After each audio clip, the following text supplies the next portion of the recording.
جھوٹی روایات کا قوم اور معاشرے کے اندر مشہور ہو جانا، لوگوں کا تحقیق کا ذوق تو پہلے ہی مٹ گیا. کیا حدیث میں آیا، کیا قرآن میں آیا، بس 2 رکعت نماز اندھیرا جو حال امام کا وہی میرا، اللہ اکبر.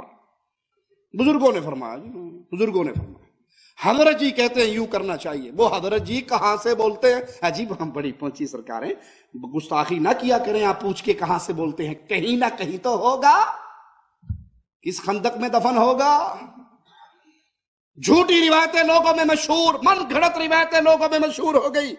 فتنہ عبادت قبور میں لوگوں کے مبتلا ہونے کا دوسرا بڑا سبب رسول اللہ صلی اللہ علیہ وسلم کی طرف ایسی روایات منسوب کر دی گئی جس روایات کو احادیث رسول کہنا جرم ہے مشہور وہ حدیث رسول کے نام پہ موضوع من گھڑت روایات. ان روایات میں سے ایک روایت سنیے، اذا اعیتکم الامور فعلیکم باصحاب القبور. نعوذ باللہ ثم نعوذ باللہ، من گھڑت جھوٹی روایت ہے جس کو حدیث رسول بیان کر کے کہہ کر بیان کیا جاتا ہے کہ اللہ کے نبی صلی اللہ علیہ وسلم نے فرمایا جب تمہیں کوئی مشکل پھنس جائے، مشکل میں آ جاؤ تو قبر والوں کی طرف رجوع کرو. آپ تو اپنے صحابی سے کہہ کر گئے کہ تیرے پاؤں کا تسمہ بھی جوتے کا ٹوٹ جائے تو بھی اللہ سے مانگ. آسانی میں اللہ کو یاد رکھ، مشکل میں اللہ تجھے یاد رکھے. اس نبی کو کہتے ہو. نعوذ باللہ، اس نبی نے لوگوں کو کہا کہ قبر والوں کے ساتھ رجوع کیا کرو جب بھی کسی مصیبت میں پھنس جاؤ.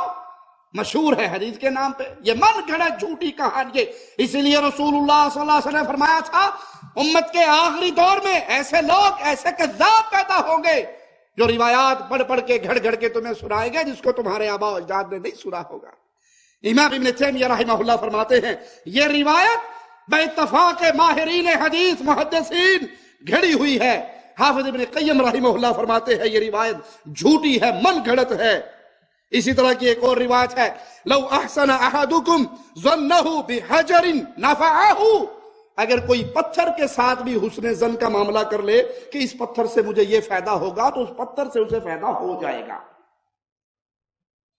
یہ قصہ ہے، یہ من گھڑت ہے. شیخ الاسلام ابن تیمیہ نے اسے موضوع قرار دیا، جھوٹی من گھڑت قرار دیا. حافظ ابن حجر رحمہ اللہ نے اسے بے اصل قرار دیا. ابن قیم رحمہ اللہ نے اسے من گھڑت قرار دیا. لوگوں کے اندر مشہور ہے جی آپ عقیدہ ہونا چاہیے، بس پتھر پہ بھی عقیدہ رکھ لو. ارے بھائی دینے والا کون ہے؟ تم پتھر کے اوپر امیدیں رکھو گے تب بھی اللہ دے گا، اللہ پہ امید رکھو گے تب بھی. ایک طرف غیر اللہ سے نیت جوڑی، جھولی تمہاری پھر بھی اللہ نہیں بھری، غیر اللہ نے نہیں بھری، لیکن تم شرک کی وادی میں گر گئے. اور اگر تم اللہ پہ امیدیں رکھو گے جھولی پھر بھی تمہاری اللہ بھرے گا، لیکن توحید تو باقی رہے گی.